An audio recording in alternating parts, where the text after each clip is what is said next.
أعوذ بالله من الشيطان الرجيم بسم الله الرحمن الرحيم الحمد لله رب العالمين الرحمن الرحيم مالك يوم الدين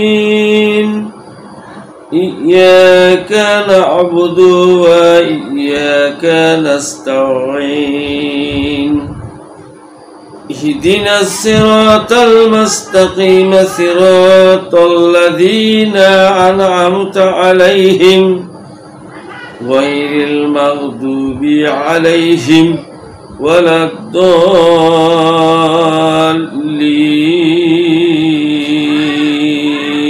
آمين بسم الله الرحمن الرحيم إن الله وملائكته يصلون على النبي يا أيها الذين آمنوا صلوا عليه وسلموا تسليما اللهم صل على سيدنا مولانا محمد وعلى آل سيدنا شفيعنا محمد بلغ العلا بكماله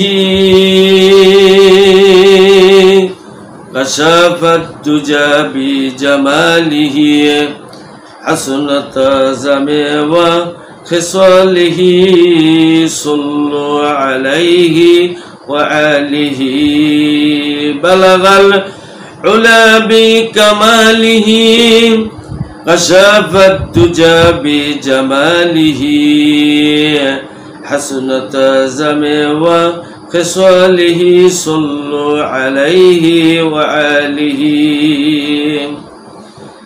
আলহামদুলিল্লাহ সমস্ত প্রশংসা সমস্ত সিদ্ধ সানা সমস্ত গুণগান সমস্ত গুণ গরিমা একমাত্র শুধুমাত্র আল্লাহ সুবহানাহু ওয়া তাআলার সন্তুষ্টি চিত্তে প্রত্যয় নিয়ে প্রত্যাশা হইয়া সত্যিকারী সত্যের হকের অনুসন্ধিত্যের ভূমিকার নিয়তে আল্লাহ সুবহানাহু ওয়া তাআলা আমাদেরকে যে এই জালসার মধ্যে আসার জন্য বসার জন্য দুটো কথা আলোচনা শুনে বোঝা আমলের নিয়তে আল্লাহ সুবহানাহু ওয়া তাআলা আমাদেরকে যে তৌফিক এনায়েত করে দিলেন সেই মালিক সেই খালিক সেই রব যিনি হায়াতের মালিক মউতের মালিক যিনি বিভিন্ন বিপদ থেকে উদ্ধার করবে মুমিন বান্দাদেরকে আল্লাহ বলেছেন আল্লাহু ওয়ালিউল্লাযিনা আমানু ইখরিজুহুম মিনাদ যুলুমাতি ইলান নূর আল্লাহ বলেছেন যারা সত্যিকারী ঈমানদার হবে মুমিন হবে আমি আল্লাহ কি করি আল্লাহু ওয়ালিউল্লাযিনা আমি আল্লাহ তার বন্ধু হয়ে যাই আল্লাহ বন্ধু হয়ে যায় আল্লাহ বলে আমি আল্লাহ ওই বান্দার বন্ধু হইয়া ইখরিজুহুম মিনাজ যুলুমাত বিভিন্ন জুলুম অত্যাচার থেকে চোরের চুরি থেকে ডাকাতের ডাকাতি থেকে রাহাজানি থেকে সন্ত্রাসী দুর্নীতি সবকিছুর থেকে আমি আল্লাহ বের করে আনি ইলান নূর নূরের রাস্তা আমি আল্লাহ দেখায় দেই সুবহানাল্লাহ আলহামদুলিল্লাহ নবী করিম সাল্লাল্লাহু আলাইহি সাল্লামের শানে লাখো কোটি শুকরিয়া জ্ঞাপন করেছি এবং দরুদ ও সালাম প্রেরণ করেছি যে নবী করিম সাল্লাল্লাহু আলাইহি ওয়া আলা আলিহি ওয়াসাল্লামের ভালোবাসা মহব্বতের নাম হলো ঈমান যদি ঈমান না থাকে তাহলে আল্লাহ সুবহানাহু ওয়া তাআলার দরবারে বান্দার কোনো ইবাদত কবুল হবে না। আল্লাহ রসুলের সাথে মহব্বত ভালোবাসা যার থাকবে সেই ব্যক্তিকে আল্লাহ সুবহানাহু ওয়া তাআলা নিজেই ভালোবাসবে। আল্লাহ বলেছে, ইন কুনতুম তুহিব্বুনাল্লাহা ফাত্তাবিউনি ইউহিব্বুকুমুল্লাহ ইয়াগফির লাকুম যুনুবাকুম ওয়াল্লাহু গফুরুর রহিম। আল্লাহ বলে, কোনো বান্দা যদি আমি আল্লাহকে ভালোবাসতে চাই, মহব্বত করতে চাই, তারা যেন হাবিব আপনাকে মহব্বত করে, আপনাকে ভালোবাসে। আল্লাহ রসুলের ভালোবাসা মহব্বত যদি আপনি না পান, তাহলে আল্লাহ আপনার সাথে দুশ্মনী করবে।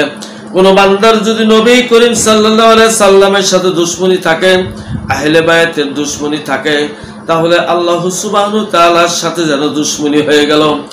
আল্লাহ রাব্বুল আলামিন বলেছেন, এই জন্য অন্যত্র বলে দিয়েছেন, বান্দা যদি আমি আল্লাহর ইবাদত করতে চাই, তাহলে তারা যেন কি করে, মাইউতি রাসূলা ফাকাদাতু আল্লাহ, আল্লাহ নিজেই ডিরেকশন দিয়েছে, বলে দিয়েছেন, কোনো বান্দা যদি আমি নবীর আনুগত্য করে, নবীকে ভালোবাসে, মহব্বত করে, আল্লাহ রসুলকে ভালোবেসে মহব্বত করে, দয়া করে ভালোবেসে মহব্বত করে যদি তার সাথে সম্পর্ক স্থাপন করতে পারে, আমি আল্লাহর সাথে সম্পর্ক স্থাপন হয়ে যাবে। আমি রসুলের ভালোবাসা মহব্বত ছাড়া আমার কাছে কোনো বান্দার কোনো কথা গ্রহণযোগ্য হবে না। এই জন্য আল্লাহ রাব্বুল আলামিন কোরআনুল কারীমের ছোট্ট একটা সূরার মধ্যে বলে দিয়েছেন, বিসমিল্লাহির রহমানির রহিম, কুল হুয়াল্লাহু আহাদ আল্লাহুস সামাদ লাম ইয়ালিদ ওয়া লাম ইয়াকুল লাহু কুফুয়ান আহাদ।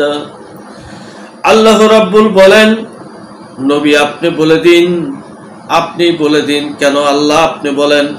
আল্লাহ বলল, আমি হলো হুয়াল্লাহু আহাদ, তিনি আল্লাহ একক সত্তা, তিনি আলিমুল গায়েব শব্দ আল্লাহ পাক এখানে ব্যবহার করছে। হুয়া মানে তিনি, আর তিনি মানে এখানে উপস্থিত নাই। হুয়া শব্দের অর্থ হলো তিনি মানে এখানে নেই। কুল মানে আপনি মানে সামনে। এই জন্য আল্লাহ রাব্বুল আলামিন বান্দারা যখন আল্লাহর ইবাদত করবে, নামাজে দাঁড়াবে, নামাজের মধ্যে যখন বলবে নামাজ ইবাদত আল্লাহর জন্য, কিন্তু নামাজের মধ্যে যদি কোনো বান্দা দরুদ শরীফ এবং আত্তাহিয়াত না পড়ে, তাহলে কিন্তু নামাজ হবে না। সেই জন্য আল্লাহ রাব্বুল আলামিন বলে দিয়েছে, বান্দা ইবাদত আমার, দরুদ হলো আমার হাবিবের মহব্বত ভালোবাসা যদি তুমি রাখতে চাও, যদি করতে চাও, তাহলে তুমি আহলে বায়াতের মহব্বত, আহলে বায়াতের ভালোবাসা যদি রাখতে পারো, সৌহার্দ্য রাখতে পারো, তাহলে আল্লাহ রসুল তোমার আত্মীয় হয়ে যাবে। আল্লাহ রসুল আত্মীয় হয়ে গেলে, আল্লাহ রসুল যার আত্মীয় হবে, তার দুনিয়াতে শুভ সংবাদ, আখিরাতের জন্য শুভ সংবাদ। দুনিয়ার থেকে যখন মৃত্যুর সময় সে রহমতি মৃত্যু হিসেবে দুনিয়া ত্যাগ করবে, এবং কবরের মধ্যে সওয়াল জবাবগুলো সহজ হয়ে যাবে, এবং হাসরের মাঠে বিচারগুলো তার জন্য সহজ হয়ে যাবে। এমনকি ভয়াবহ কিয়ামতের দিন আল্লাহ সুবহানাহু ওয়া তাআলা আল্লাহ রসুলের সাথে সম্পর্কিত যারা বান্দা উম্মতানি হবে, এই বান্দাদেরকে আল্লাহ সুবহানাহু ওয়া তাআলা আলাদা একটা নিরাপত্তার জায়গা ব্যবস্থা করে দিবে। সুবহানাল্লাহ। আল্লাহ রাব্বুল আলামিন আল্লাহ রসুলের মহব্বত ছাড়া কোনো কথা, কোনো দরখাস্ত, কোনো বিষয় আল্লাহ সুবহানাহু ওয়া তাআলার কাছে কবুলের উপায় নাই। আল্লাহ রসুল বলেছেন, খয়রি, আল্লাহ রাব্বুল আলামিনের কাছে দরখাস্ত, ফরিয়াদ যদি কোনো বান্দা করতে চান, তাহলে যেন আমি রসুলকে মহব্বত করে তাদের জীবনের চাইতেও মহব্বত করতে হবে। আল্লাহ রসুল বলেছেন যে বান্দারা তার আর্থিক সয় সম্পত্তি, স্ত্রী, পুত্র, পিতা মাতা, ভাই বোন সবার চাইতে আমি রসুলকে যদি ভালো না বাসে, মহব্বত না করে, ওই বান্দা কখনো ইমানদার হইতে পারবে না, ইমানদার হইতে পারবে না। এই জন্য আল্লাহ রাব্বুল আলামিন বলছে, ফালা ওয়া রাব্বিকা লা ইউমিনুনা হাত্তা ইউহাক্কিমুকা ফীমা শাজারা বাইনাহুম থুম্মা লা ইউজিদু ফি আনফুসিহিম হারাজাম মিম্মা কাদাইতা ওয়া ইউসাল্লিমু তাসলিমা। আল্লাহ রাব্বুল আলামিন কসম খেয়ে বলেছে, আমি রবের কসম দিয়ে বললাম, লা ইউমিনুনা, তোমরা কখনো মুমিন হতে পারবে না, তোমরা কখনো মুমিন হতে পারবে না। কি জন্য লা ইউমিনুনা? আল্লাহ বললেন, আল্লাহ বলেছেন যে তোমরা যতক্ষণ পর্যন্ত হাত্তা ইউহাক্কিমুকা ফীমা শাজারা বাইনাহুম, যতক্ষণ পর্যন্ত আল্লাহ রাসূলের বিচার তর্জ তরিকা সিদ্ধান্ত, আল্লাহর হাবিব যে বিচার করে, যেই ফয়সালা দেয়, যেই সিদ্ধান্ত দেয়, এই সিদ্ধান্তটা তার তর্জ তরিকায় নিয়ম নীতি মেনে নেওয়ার জন্য যদি সাল্লিমু তাসলিমা আদবের সহিত মহব্বত সহিত যদি গ্রহণ না করে, কিঞ্চিত যারা পরিমাণ যদি মনের মধ্যে সন্দেহ আদিত ভাবে গ্রহণ করে আল্লাহ রসুলের কথাগুলো, আল্লাহ বলেছে, আমি রবের কসম, তুমি কখনো কোনোদিন ইমানদার হইতে পারবে না, ইমানদার হইতে পারবে না।